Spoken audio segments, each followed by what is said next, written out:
کسی صحابی نے اپنے بچے کی شادی پر اپنے گھر میں لائٹنگ نہیں کرائی، لیکن آپ کو دنیا کا کوئی عالم یہ فتویٰ نہیں دے سکتا کہ لائٹنگ کرانا حرام ہے۔ آپ شادی کے موقع پہ ساری گلی سجا لو، آپ ساری چھتوں پہ لائٹنگ کرا لو، کوئی آدمی یہ آپ کو فتویٰ نہیں دے سکتا کہ شادی کے موقع پر لائٹنگ کرانا جائز نہیں۔ کبھی سنا ہے آپ نے کسی سے؟ بولیے یہ جائز ہے، جائز پیسے ہیں تو ٹھیک، بلکہ میں اس سے آگے بڑھتا ہوں، اس سے تھوڑا اور آگے جاتا ہوں۔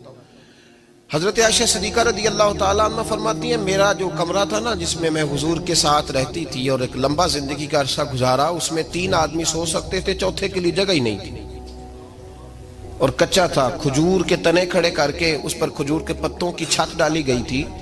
میں جب ہاتھ اٹھاتی تھی تو میرا ہاتھ اپنی چھت کو چھو جاتا تھا۔ یہ ہے سنت نبی پاک کی، یہ حضور کا طریقہ ہے۔ بتائیے پکے گھر میں، لینٹر والے گھر میں رہنا جائز کہ ناجائز؟ کیوں جی؟ حضور تو کچے مکان میں رہتے تھے، آپ نے کیسے پکا بنا لیا؟ دین کو اس کی اصل بات میں سمجھیں، آپ ایسا نہ کریں جس میں انتشار اور امت تقسیم ہو، اس کا اصل مزاج دیکھیں۔ مہندی کے موقع پہ اگر کوئی آدمی 6 دیگیں دال چاول کی پکاتا ہے تو منع نہیں، جائز پیسوں سے پکائے۔ انہیں لائٹنگ لگوائی، کوئی منع نہیں، سارے محلے کو کھانا کھلایا، کوئی منع نہیں، بلکہ نبی پاک نے فرمایا بہترین مسلمان ہی وہ ہے جو سلام پہلے لے اور روٹی زیادہ کھلائے، تو بہترین مسلمان ہے۔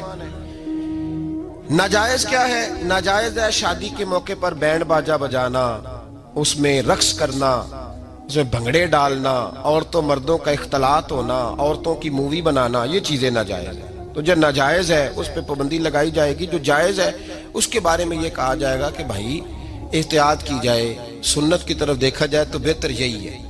لیکن اگر کوئی کسی آدمی کے پاس جائز پیسے ہوں، وہ 100 کنال کے گھر میں رہے، اگرچہ سنت یہ نہیں، اور یہ تو کوئی فتویٰ نہیں نہ دے سکتا کہ حرام ہے تیرا 100 کنال کے گھر میں رہنا، کہ ہے فتویٰ کہیں آپ نے سنا؟ تو ہمارے ہاں تکلیف کا معاملہ یہ ہے۔ دیکھیں میرے بھائی، کسی بھی صحابی نے، بڑے درد کے ساتھ بات کر رہا ہوں اور یہ میرا درد ہے، میں درد سے اپنے دل کو، اپنے ایمان کو حاضر ناظر کہہ کے بات کر رہا ہوں۔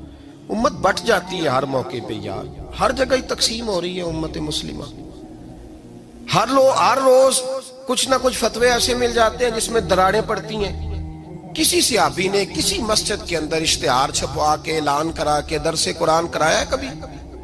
سیرت النبی کا جلسہ، ختم بخاری، مدرسے کا دستار فضیلت کا جلسہ، آپ نے اشتہار پڑھے ہیں نا؟ یہ سارے مکاتب فکر کے ہوتے ہیں کہ نہیں ہوتے؟ کسی صحابی نے اس طرح، وہ تو روز درس قرآن دیتے تھے، لیکن اس طرح اشتہار چھپوا کے، پوسٹر لگا کے، اور مصر سے کسی صحابی کو اسپیشل بلوا کے یا یمن سے بلوا کے مسجد کے اندر کبھی درس قرآن کے اجتماعات کرائے، سیرت النبی کے جلسے، ختم بخاری کے؟ او بھائی یہ ساری چیزیں حضور کے صحابہ کی سنت سے مروجہ انداز میں ثابت نہیں۔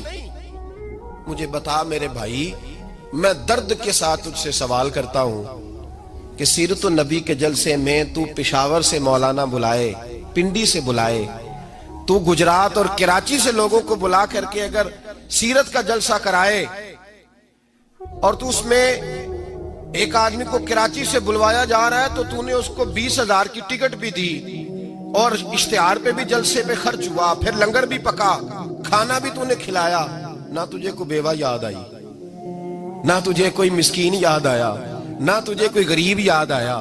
حالانکہ کہنا چاہیے تھا نا یہ جو ₹1,00,000 لگ رہا ہے کسی بیوہ کی خدمت کر دینی چاہیے، یتیم کو دے دینا چاہیے۔ درد کے ساتھ بات کر، سوال میرا یہ ہے کہ وہی کام جو سیرت کے جلسے میں ہوتے ہیں، پہلے تلاوت ہوتی ہے، پھر نعت ہوتی ہے، پھر کسی عالم کا بیان ہوتا ہے، وہی کام صرف نام بدل کے کیا جائے، عید میلاد النبی نام رکھا جائے صلی اللہ علیہ وسلم۔ یہ میں آپ کے ذہنوں پہ دستک دے رہا ہوں، تقریر نہیں کر رہا، صرف دستک دے رہا۔ او بھائی دیکھو، ایک آدمی وہی کام نام بدل کے کرے تو جائز ہے، اور اگر اس میں نبی پاک کے میلاد کا نام رکھ لیا جائے یا نعت کا نام رکھ لیا جائے تو پھر مجھے اجازت دے میں تجھ سے سوال کروں کہ صرف تجھے حضور کی تعریف پوری لگتی ہے؟ پھر مجھے اجازت دے کہ میں تجھ سے پوچھوں کہ صرف تجھے نعت اچھی نہیں لگتی؟ پھر مجھے اجازت دے کہ میں تجھ سے پوچھوں کہ تجھے صرف رسول اللہ کے قصیدے اچھے نہیں لگتے؟ دے مجھے اجازت کہ میں تجھ سے سوال کروں کہ جہاں ذکر رسول کی بات آئے وہاں تو پریشان کیوں ہوتا ہے؟ تجھے پتہ ہی نہیں یہ تو وہ ذکر ہے کہ رب فرماتا ہے تم بیان کرو نہ کرو وَرَفَعْنَا لَكَ ذِكْرَكَ، محبوب میں نے خود تیرے چرچے ساری دنیا میں بلند فرما دیے۔ اور نبی پاک نے پوچھا حضرت جبریل سے کہ چل جبریل تو بتا میری امت کو پتہ چلے رب نے میرا ذکر کیسے بلند کیا ہے؟ تو جناب جبریل کہنے لگے محبوبہ رب فرماتا ہے میرے نبی سے کہہ دے جہاں جہاں تیرے رب کا ذکر ہوگا وہاں وہاں تیرا بھی ذکر ہوتا رہے گا۔ یہ تو محتاج ہی نہیں کسی کا۔